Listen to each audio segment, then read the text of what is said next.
Sejam todos muito bem-vindos a mais uma edição do nosso Criptopiratas, com uma convidada especial hoje, a Ana Leme, do AMA Group. A gente vai saber um pouquinho mais o que é o AMA Group e das iniciativas em cripto que o AMA Group está trazendo aí. Então, muito bem-vinda. A gente geralmente começa perguntando para o nosso convidado falar um pouquinho sobre a sua carreira e como você se envolveu com o AMA Group e com cripto. Legal, obrigada pelo convite, pelo tempo de vocês. Então, como a Paula já falou, sou Ana Leme, tenho 23 anos, já estou estudando esse mercado de cripto faz 3 anos e eu comecei produzindo conteúdo, na verdade, escrito. Comecei escrevendo textos para um canal que não sei se vocês conhecem, mas chama Beat das Minas, da Giovana Simão. Então, comecei escrevendo para ela ali, bem no comecinho do Instagram dela, toda a copy era eu que fazia. Então, eu fui aprendendo pela necessidade ali. Justamente, a gente fazia 2 artigos por semana. Então, eu comecei assim. E eu, de formação, sou gestora ambiental. Então, estou bem nessa intersecção aí da conservação com a tecnologia.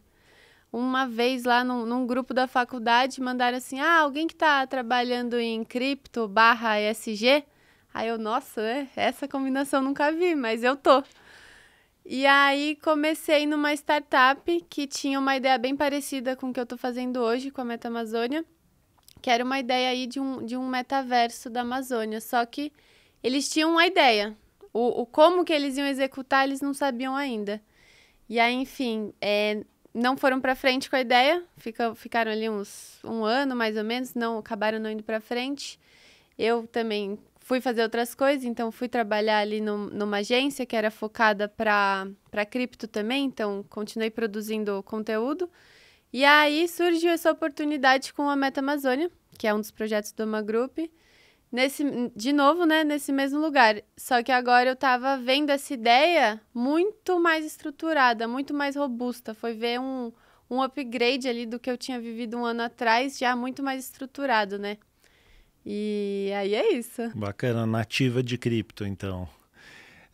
O AMA Group é um grande conglomerado, né? Tem banco, fundos e uma área muito grande de preservação na Amazônia, né? Com várias ações sociais e ambientais. Conta um pouquinho para quem não conhece o que é o AMA Group e as principais iniciativas que vocês têm. Legal. Então, como você bem falou, isso, o AMA Group vamos colocar a mãe aí de todas essas empresas.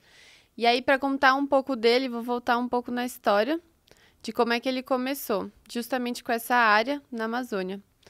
Então, Valdenor, que era o antigo dono dessa área, a área era da família dele, eles tinham ali um plano de manejo madeireiro aprovado pelo governo, tudo certinho, madeira sustentável, e justamente por isso ele tinha que sair do estado para conseguir vender essa madeira no valor que ele merece, né? E numa dessas, ele foi até Curitiba e encontrou o Leonardo, que é aí o presidente do AMA Group. E o Leonardo fez uma proposta para ele, falou, viu, mas e se em vez de você extrair madeira, você criar um negócio que, na verdade, você gere valor com a conservação? E aí eles se conheceram ali, se gostaram e deu certo. Falou, não, vamos começar então, vamos fazer isso.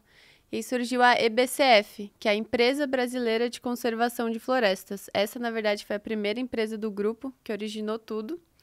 E através disso que eles transformaram essa área, que antes era de extração de madeira, então eles cessaram todas as atividades madeireiras e transformaram numa reserva privada de desenvolvimento sustentável. Então essa é uma reserva homologada pelo Estado, é uma das maiores reservas privadas aí do Brasil, são 20 mil hectares na Amazônia, em Manicoré, que é ali sul do Amazonas. E desde então, isso aconteceu em 2012, desde então é essa reserva privada que os tipos de projetos que acontecem lá dentro estão relacionados aí a tanto as comunidades que vivem ali, quanto a projeto de carbono, todo tipo de negócio que gira em torno da conservação, né? Então eles literalmente viraram a chave ali do negócio, inverteram a lógica do negócio, né? E aí, a partir do BCF, né, com essa ideia, com essa tese, vamos gerar dinheiro com a conservação que essas outras empresas do grupo e o AMA Group propriamente dito surgiu. Então, hoje o AMA Group é esse conglomerado de empresas sociais, entre elas a EBCF, o AMA Bank, que é o banco, como você falou, que ainda está em estruturação, o AMATEC, que é uma das vertentes aí voltadas para a tecnologia, Meta Amazônia. E assim, então todas elas, né, o AMA Group, ele atua através de 5 pilares. Então, tecnológico, econômico, social, ambiental e climático. Então, cada uma dessas empresas está atuando em um desses braços. Muito bom. E como é que é essa interseção, né? O grupo é um grupo bem grande, pelo que eu entendi. E aí, como é que vocês chegaram nessa vertente? Vamos para utilizar aqui o conceito de cripto, infraestrutura de cripto para os nossos projetos? Porque, à primeira vista, né, não parece ser tão correlato. Só que a gente sabe que as aplicabilidades das criptomoedas, dos criptoativos, é extremamente ampla, né? Então, para conseguir executar essa tese, né, que a gente está falando de gerar valor através da conservação, hoje a gente consegue fazer isso de 3 formas. Então, projeto de carbono, que depois eu posso entrar um pouquinho mais, que é um incentivo fiscal aí para a conservação de florestas. Manejo florestal não madeireiro, que é aí manejo de açaí, castanha, óleos essenciais ali da Amazônia. E blockchain. Então, com a blockchain, a gente entendeu que a gente poderia abrir isso para o público. Seria uma maneira de rentabilizar e tornar acessível para que qualquer pessoa investisse nisso também. Então, para entrar em cripto, foi esse preceito, tá? Quais são as maneiras que a gente pode gerar valor? Blockchain é uma delas. Através da tokenização, né, a gente consegue que mais pessoas participem e, de fato, invistam nesse negócio junto com a gente. E tem uma transparência também, né, para ver o que está acontecendo, a origem dos recursos, para onde eles estão sendo destinados, né? Exatamente. Até hoje, dentro dessa indústria do agro, de certificação mesmo, muitas empresas, que na verdade não tem nada a ver com cripto, estão começando a usar blockchain, né? Justamente por causa disso, da cadeia de custódia. Então, da onde que vem essa madeira? Aí eles conseguem, através da blockchain, mostrar todo esse processo. Muito bom. E como vocês chegaram disso até o metaverso? O que é o Meta Amazônia? Conta pra gente. Tá. Então, bom, eles já têm aí mais de 15 anos de projetos implementados ali na Terra, né? Só que tudo isso muito mais voltado para o social. Isso não é uma coisa que de fato estava gerando renda ali para eles. E então começaram a entender, né, quais são as outras formas que a gente vai conseguir fazer isso. Pensando nesse braço aí da tecnologia, eles tiveram essa ideia. E se a gente conseguir reproduzir esse ambiente que a gente tem no digital? E aí sim tornar tudo que a gente está fazendo acessível para as outras pessoas. Então, que os outros consigam ver, porque ninguém vai até lá. Para você ir até Manicoré, você tem que ir até Manaus. E Manicoré está a 300 quilômetros de Manaus. Então, você faz isso de 10 horas de barco ou aquele teco-teco, né? E então, ninguém vai lá. Então, como é que a gente consegue, mais uma vez, deixar isso transparente para as pessoas? O metaverso. Que na verdade, não é apenas um metaverso, né? Porque hoje, quando a gente está falando de metaverso, a gente está falando muitas vezes de uma galáxia XYZ, que não existe. Então, a gente fala muito que é um gêmeo digital. Fotorrealístico, que a gente tem hoje, mas não só isso. Justamente porque a gente está lá na Terra há mais de uma década, a gente tem uma fidelidade de dados. Então, dado meteorológico cheia de rio, todo tipo de dado ali em relação à fauna, à flora, a gente consegue colocar dentro desse metaverso também. De novo, acessibilizando isso para que as pessoas entendam melhor sobre o bioma, né? Para fazer isso, vocês montaram um sistema de câmera, monitoramento super interessante, né? O metaverso, ele como você falou, é um gêmeo do espaço real, né? E eu estava vendo algumas imagens e, de fato, se parece, né? Muito interessante.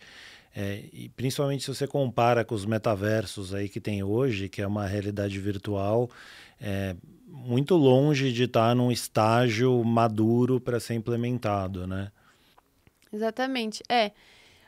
O metaverso, que se vocês procurarem, vocês vão ver um teaser ali do vídeo, ele foi feito através de um parceiro nosso que chama Zone, que é um estúdio aí de realidade virtual.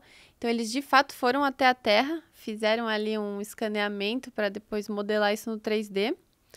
Então, essa foi uma parte do desenvolvimento. E a outra parte, como você bem falou, isso é uso de sensor tanto de imagem de satélite, quanto sensores lá da Terra mesmo. Então, tem câmera trap instalada, tem sensor de áudio também. Isso tudo a gente consegue trazer para dentro dessa ferramenta e aumentar ainda mais essa fidelidade.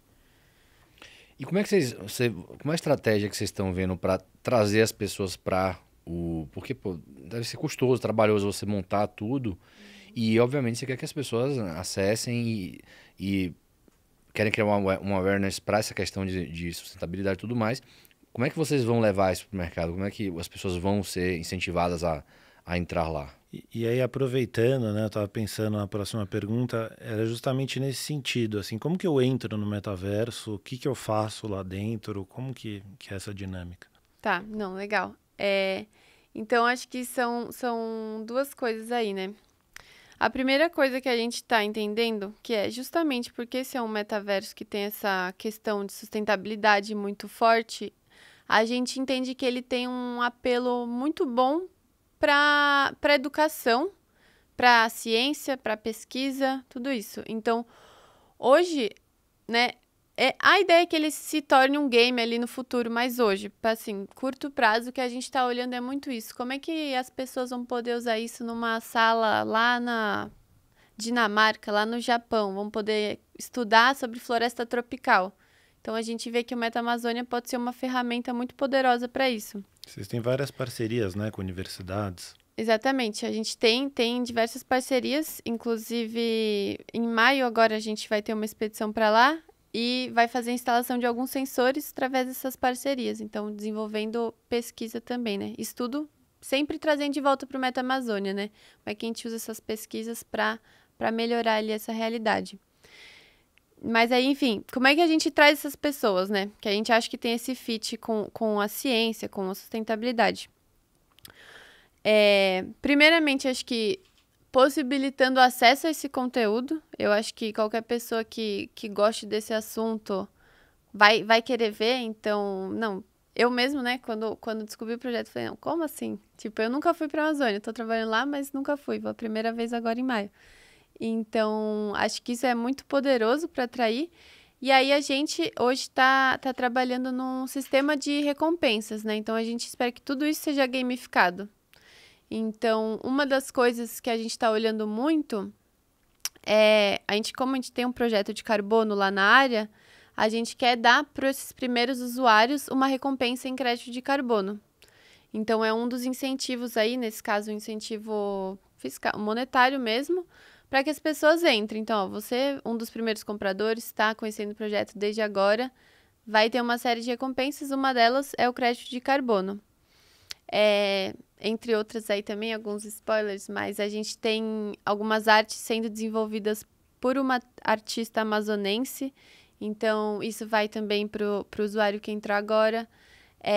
As próprias funcionalidades lá dentro, dependendo ali da terra que você escolher, porque no metaverso vão ser 4 tipos de terra, de tamanhos, né? Então, justamente para tornar isso mais acessível, vai ter desde a terra lá menorzinha, de 100 metros, até a terra maior lá de 10 hectares. Às vezes uma empresa aí que tem um business relacionado com a Amazônia quer entrar, aí ela quer fazer um investimento maior. Dá também. Então, e aí recompensas, obviamente, coerentes com o tamanho, né? Se alguém vai estar pagando muito mais por esse de 10 hectares, uma campanha de compensação de carbono, por exemplo, daria para fazer. E aí, com o usuário comum ali, né? Pessoa física, a gente está olhando mais para a gamificação dentro do metaverso, né? E é isso que já responde um pouco da sua pergunta. Como é que a pessoa pode acessar isso? Hoje, a gente está numa versão demo, então isso não está aberto ainda a público, não está super acessível. Ainda, como vocês podem ver, foi feito em Unreal, então é um programa ainda pesado. E aí, justamente pensando nisso, para a nossa próxima fase de desenvolvimento ali, diria que para 2024, isso, e nem vai conseguir em 2023 ainda, tornar isso acessível. Assim, tornar isso acessível seja numa web, assim mesmo, num site, ou no próprio mobile, uma versão mobile para as pessoas conseguirem acessar. Esse é o nosso principal foco agora. Porque hoje a gente entende que o que a gente tem, essa demo, é um grande chamariz para mostrar o potencial que a gente pode ter. Que a gente sabe que é gigante. E aí, agora, a próxima fase, beleza, tornar isso acessível, para que, de fato, qualquer um consiga entrar nesse ecossistema. E aí, o que a pessoa vai poder fazer lá? Isso, eu acho que quando a gente fala de metaverso, ainda gera muito essa dúvida, né? Tá bom, mas o que eu faço com o metaverso? Acho que a gente ainda está muito descobrindo isso aí para os próximos anos, mas o que a gente consegue enxergar é essa interação online, né? Imersiva. Então, você imaginar que a pessoa vai poder, de fato, entender esse ecossistema e interagir com as pessoas lá dentro. Então, desde uma empresa, por exemplo, que trabalha aí com produtos amazônicos, ela conseguir mostrar um processamento de um produto, desde a colheita do açaí até o beneficiamento, até o sabonete. Daria para fazer através do Meta Amazônia. É um baita showroom, né? Exatamente. A gente olha muito... Eu, particularmente, vejo muito esse potencial. Então, fazer um treinamento ali para os funcionários dessa empresa. Vai levar isso para a Amazônia? Não vai.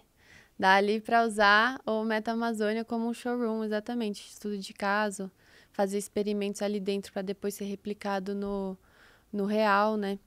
O legal do metaverso é esse, aqui você vai dar acesso, né? Obviamente, a gente está ainda na fase de desenvolvimento das tecnologias por trás disso, mas você vai dar para o mundo todo, né, acesso a coisas que muitas pessoas não teriam oportunidade, né, de ter a experiência, né? Quantas pessoas gringo vêm para a Amazônia? Alguns vêm ali, né, um cara mais... Mas normalmente é mais difícil, ele vai para uma cidade maior, vai para um rio, exatamente. Essa migração que a gente está passando, vai demorar ainda alguns anos, mas como está começando agora, acho que vai ser muito legal, porque você vai conseguir disseminar a informação, né, de forma mais ampla, para eventualmente até mudar a vida de algumas pessoas. Você tocou aí sobre o projeto de carbono. Explica um pouquinho mais para a gente o que é que vocês estão fazendo lá, como é que é feito, como é que funciona, como é que também integra a questão de blockchain. Beleza. Então, acho que rapidamente, para quem não sabe o que é um projeto de carbono. O projeto de carbono é aí uma das formas de monetizar conservação de florestas. Então, o que é feito? Tem uma área de floresta e você tem que comprovar, eles têm as metodologias para isso, para provar que essa floresta está em risco de desmatamento. Se ela fosse desmatada, ela emitiria X toneladas de carbono. E aí você consegue fazer isso, por exemplo, com o índice de desmatamento do estado. Isso ali na Amazônia é fácil de mostrar o risco de desmatamento, né? Então, basicamente, você pega essa área, eles fazem um estoque de carbono para entender o quanto que essa área de floresta está estocando de carbono para, de fato, gerar esses créditos. Então, você gera créditos por redução de desmatamento. É isso que o nosso projeto é caracterizado. Então, hoje o nosso projeto ele aí está para mitigar 2,2 milhões de toneladas de carbono, que é essa área de 20 mil hectares. E, bom, isso aí lá desde o protocolo de Kyoto, também para quem está mais ligado nessa questão de sustentabilidade aí do clima mesmo, as empresas já estão sendo obrigadas a compensar, né? E aí que os créditos entram. Então, na compra de créditos, por exemplo, a empresa está compensando as emissões que ela está tendo dentro da empresa. E aí, como que isso entra em blockchain? Hoje, eu acho que quando a gente está falando de sustentabilidade aí no meio cripto, as finanças regenerativas, né? ReFi, como a galera chama, o que você mais vê é projeto de carbono. Acho que esses outros projetos estão agora que estão começando. Mas o que você mais vai ver é a tokenização de projeto de carbono. Aí tem várias polêmicas aí no meio também, né, do carbono. Justamente que esse lance de transparência, né? Às vezes, da onde veio esse carbono, né? Como é que a gente sabe de fato o que está sendo feito lá na Terra? Então, tem surgido algumas polêmicas em relação a isso, mas o que eu posso dizer da nossa área É que a gente começou esse processo ali em 2013, então a gente já tem uma primeira verificação de 2017, que é feita pela Verra, que é a maior certificadora de carbono do mundo, e a gente está indo para uma segunda auditoria agora em maio, que inclusive é o motivo que a gente vai estar lá na área, é para fazer esse processo da auditoria. E a gente tem um projeto tão robusto lá, porque o projeto de carbono ele não envolve só a conservação de florestas, ele vai envolver ali as comunidades ribeirinhas, por exemplo.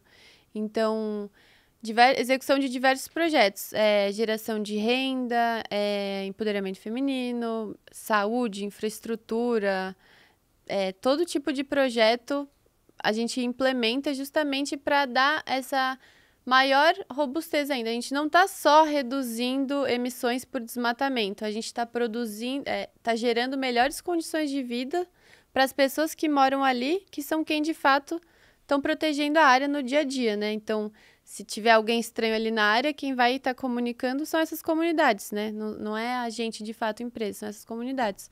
Então, a gente está gerando essas melhores condições de vida para permitir que elas permaneçam ali com dignidade, né? Continuem vivendo ali, fazendo que, enfim, a produção de açaí, de castanha, a gente fala muito disso. Biojoias também tem alguns projetos, e que elas permaneçam e tenham essa vida digna, né? Faça esse papel dos guardiões aí da floresta mesmo. Muito bom. E me conta uma coisa, vai ter um token nesse metaverso? Quais tecnologias, quais blockchains vocês estão olhando? Já tem uma blockchain escolhida? Eu sei que vocês têm uma experiência já com o regulador da Suíça, né, em criação de token. Com certeza, acho que hoje é o conjunto de diretrizes mais avançado no mercado cripto lá na Suíça. Como que vai se dar isso, essa monetização?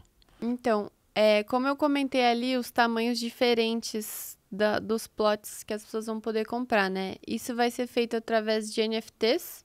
Então, justamente porque esse metaverso está ligado a uma terra física, a gente consegue colocar aí uma layer digital, né? Vamos falar assim, segregar essa terra, fazer esses plots. E aí, cada NFT, então, ele tem suas características específicas, seja em relação à localização ali mesmo, as coordenadas geográficas, seja atributos como proximidade a rio, proximidade às comunidades, naquele plot tem algum sensor, naquele plot foi feito algum inventário de fauna. Então, tudo isso a gente tem georreferenciado, que agora a gente, inclusive, estamos nesse processo, nesse momento aí de começar a execução dos contratos inteligentes, para cruzar essa base de dados que a gente tem física e colocar tudo isso nos NFTs, né? Então, quando a pessoa for lá comprar, a gente vai ter quase 4 tamanhos. O de 100 metros, 1.000 metros, 1 hectare e 10 hectares. Então, a pessoa vai ter esses atributos relacionados a esse NFT, né? Esse é o primeiro ativo que a gente está olhando, que a gente está chamando de AmaLand. No Ethereum, isso? Então, a gente está em desenvolvimento agora, a gente está olhando muito para Polygon. Para esse primeiro, né? Porque a gente quer englobar alguns outros ativos também. Então, por exemplo, como a gente tem esses projetos sociais na Terra, a gente quer mais para frente criar um NFT de impacto, que vai ser relacionado aos projetos. Então, uma coisa mais social mesmo, que aí, né, às vezes, integração com outra blockchain também pode acontecer. Ou o próprio NFT de arte mesmo, integrado no ecossistema. A gente tem diversas iniciativas relacionadas a artistas amazonenses, até tribos indígenas que começaram, né, com o NFT de arte. Então, a gente gostaria de ser esse catalisador de projetos também, né? Ser uma plataforma para que outras pessoas que estão nesse meio possam se integrar. Eu achei interessante porque, normalmente, quando você fala de metaverso, eu acho que o principal, uma das principais, né, críticas é o fato, muitos deles venderam terra. E aí o pessoal fala, legal, tá vendendo terra, mas por que a terra é escassa nesse caso aqui, se você tem um mundo que, em teoria, ele não tem limites? Então, o que é que faz uma ser melhor que a outra, se você pode estar transportado de um lugar para outro? Sempre tem esses pontos. E eu achei legal que o de vocês, como ele representa uma terra de verdade, você, na verdade, consegue criar uma escassez de acordo com os atributos que tem ali dentro, né? Então, eu acho isso bem legal aí, porque muda um pouco, fica mais parecido com o mundo real, efetivamente, do que com o mundo, com o metaverso que a gente vê hoje em dia, que a gente não sabe se no final, daqui a 10 anos, todas as terras vão valer, que tem o mesmo tamanho, vão valer a mesma coisa, porque, né, você pode, sei lá, teletransportar de uma terra para outra, de uma área para outra. Então, esse é um ponto que eu achei legal. E o Bogo perguntou, né, o que vocês estão fazendo daqui para frente para monetizar, mas eu imagino que vocês já tenham gastado bastante aí, colocando tudo isso de pé. Como é feito isso? Vocês usam outras empresas do grupo para suporte? Vocês trabalham com entidades fora do país que olham essa questão de preservação? Então, hoje, justamente por causa todo esse histórico aí da EBCF, o nosso suporte vem principalmente da EBCF. Então, justamente com os créditos de carbono ali, por exemplo, é o que vem custeando esse desenvolvimento do projeto, né? E aí, essas parcerias com empresas, como eu falei, com a Zoan, que é quem fez todo esse desenvolvimento de 3D ali. A gente tem os parceiros Acid Hub, que aí é quem fez o georreferenciamento. Então, na verdade, é todo um ecossistema de empresas aí que a gente está plugando para conseguir todo esse desenvolvimento que é bem complexo mesmo, né? E aí, eventualmente, os donos das terras virtuais vão poder palpitar no que é feito na terra no mundo real? Ou vocês não pensaram nisso ainda?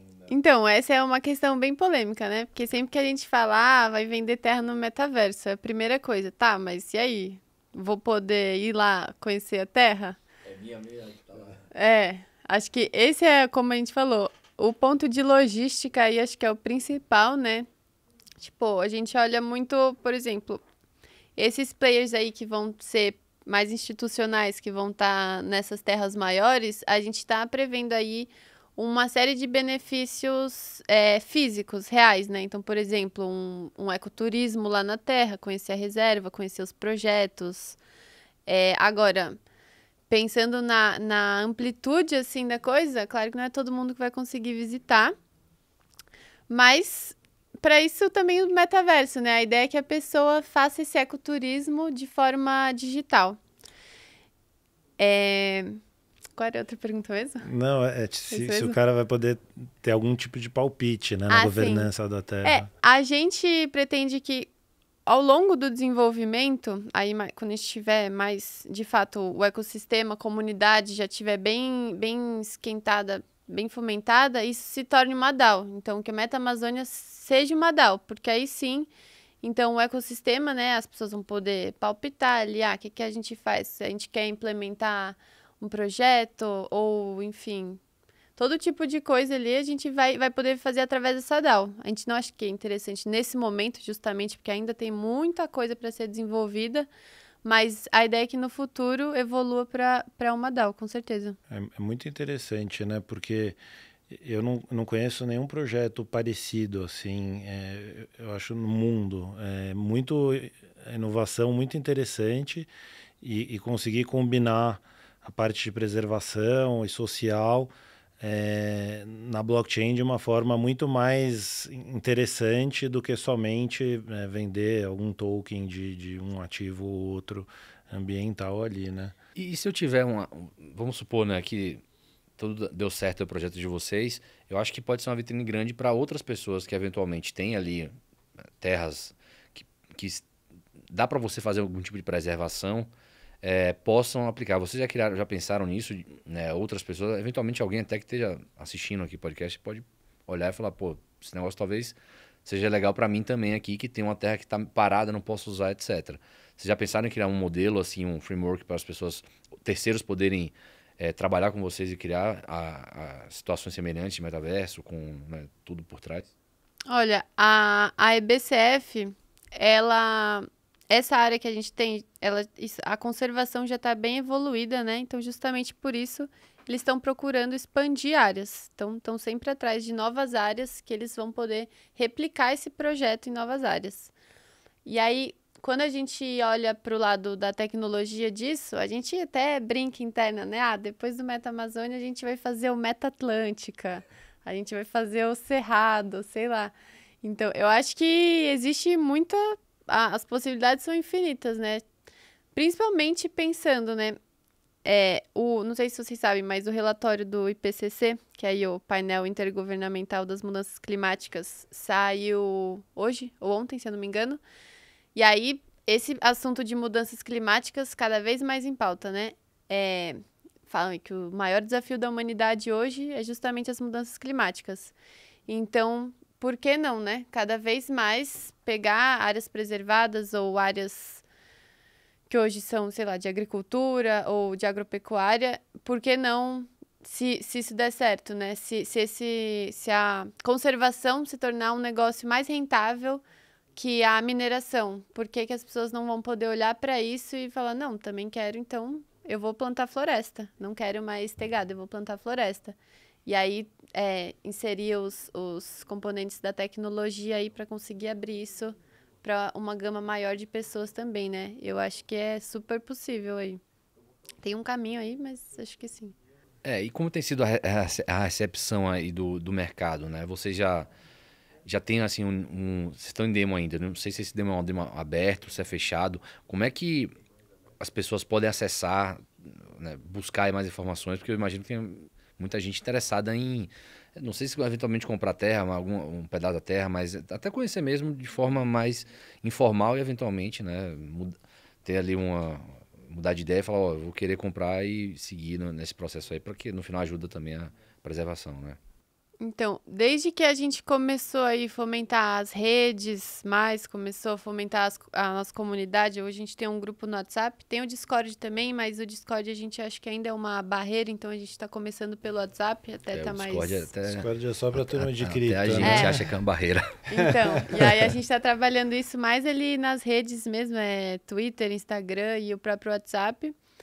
E aí é isso, as pessoas estão querendo usar, estão querendo explorar essa plataforma. Hoje, ela ainda não é aberta, então eu mesma nunca entrei, tipo assim, nunca naveguei pelo metaverso, mas você consegue ter acesso aos teasers, né? Então, aos vídeos, ao que a gente está desenvolvendo, a gente está tornando essa comunidade bem um canal aberto para contar o que está sendo feito, em que pé que a gente está, quando que a gente quer lançar, enfim. E aí, por isso que eu falei, né? A nossa prioridade agora, depois de fato, lançar esses Amalands, é tornar esse metaverso acessível, para que as pessoas não simplesmente possam comprar uma área, mas, de fato, conhecer a Amazônia, né? Através do Meta Amazônia. Tenho certeza que vai ter muita adesão, principalmente com empresas, né? Porque é um tema recorrente aí, empresas, artistas, todo mundo falando na questão da preservação e principalmente a preservação da Amazônia, né? Que nos últimos anos aí se tornou ainda mais em voga aí. É muito legal o projeto. Eu vou conseguir comprar na OpenSea uma land? Como é que é? Vai conseguir. A gente está desenvolvendo um marketplace próprio agora, mas vai estar no OpenSea também. Então, em breve, a gente está olhando, como eu comentei, a gente está, final de março agora, a gente está desenvolvendo esses contratos. Então, queremos esquentar bem essa comunidade, que a gente sabe também que hoje a alma aí dos projetos de cripto são comunidades, não adianta. Estava falando sobre isso no almoço. Não tem jeito, você tem que ter uma comunidade. E hoje é muito interessante porque a gente está olhando para uma comunidade científica, a gente está olhando para uma comunidade de cripto, a gente está olhando para uma comunidade de investidores, né, que acreditam nesse tipo de finanças regenerativas. Então, você junta públicos diferentes ali. Isso a gente é uma característica interessante também. E aí, em breve ali, tá olhando para junho, as pessoas já conseguirem entrar de fato, fazer parte de fato do projeto. É muito legal, porque a gente vê uma série de projetos aí, por exemplo, em gaming, né? E aí a comunidade de cripto adora o jogo, mas quando vai apresentar para a comunidade de gaming, o pessoal fica meio assim, né? Cripto, não sei, cripto geralmente é o vilão, né? Mas é interessante porque é uma causa nobre e um projeto com propósito, com uma substância que eu acho que pode gerar essa adesão maior, né? Eu acho que pra gente, estamos chegando aí já no horário, mas quantas famílias ou pessoas vocês ajudam, que moram na região ali, que vocês ajudam? Porque eu acho que isso torna bem palpável ali quanto vocês estão ajudando, né? Em uma região que não é uma capital, é um lugar mais isolado. Você tem esse número? Tem. Hoje são 450 famílias, que são em média 3 mil pessoas. Dessas 3 mil, mais ou menos 1.000 jovens, assim, né? Crianças e jovens. E é isso, esses projetos são todos feitos. É importante sempre falar isso também, quando a gente está falando de Amazônia, é um tópico delicado, mas isso nunca é top-down, né? Então, isso é sempre ali. Quais são as necessidades da comunidade, né? Isso, a gente tem um time lá em Manicoré, um time local que está sempre em contato com as comunidades, fazendo visita, entendendo justamente quais são as necessidades. Recentemente, por exemplo, tem não falei, são 15 comunidades dessas 450 famílias. Uma das comunidades, na época de seca, não conseguia fazer o transporte dos insumos deles ali, de açaí e tal, porque na época de seca virava tudo um lamaçal ali, eles não conseguiam passar, tinham que fazer uma caminhada ali de 3 horas a pé no meio dessa lama. Então, qual que é a necessidade? Fazer uma ponte para que eles consigam passar quando tiver nessa época de seca. Então, entender, olhar para eles, né, conversar com eles, entender qual que é a necessidade, o que de fato vocês estão precisando, porque não adianta a gente querer fazer acontecer, sendo que não é o que eles precisam, né? Então, e às vezes é coisa muito simples. Tem um projeto que está implementado lá já há mais de 10 anos, que são filtros de água. Filtros de água feito com aqueles baldões, assim, tipo de padaria, assim, de manteiga. Então, é uma tecnologia super simples. Os filtros de água feitos com esse material e distribuídos na região. Então, é engraçado, porque você olha para a Amazônia, você olha para um dos lugares que mais tem água no mundo. E mesmo assim, as comunidades estão sofrendo com dor de barriga, né? Enfim, as crianças com dor por causa de água contaminada.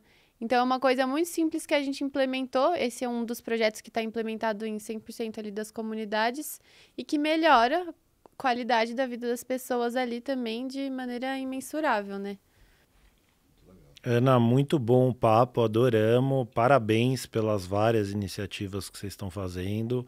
Faço votos que só aumentem e que pessoas prestem atenção para o que está acontecendo hoje na Amazônia e em outros lugares que requerem esse tipo de atenção, né? Então, parabéns pelo Meta Amazônia. A gente vai acompanhar de perto aqui no TC e adoramos ter você aqui com a gente. Legal, gente. Obrigado, Ana. Parabéns novamente. Obrigada pelo tempo, pelo espaço. Se quiserem acompanhar mais de perto aí, as redes Meta Amazônia BR, ali tudo em português. Também tem o global, que é só Meta Amazônia. Então, continua acompanhando que a gente vai ter novidades aí mais pra frente. Combinado. Obrigadão. Obrigado, pessoal. Até a próxima.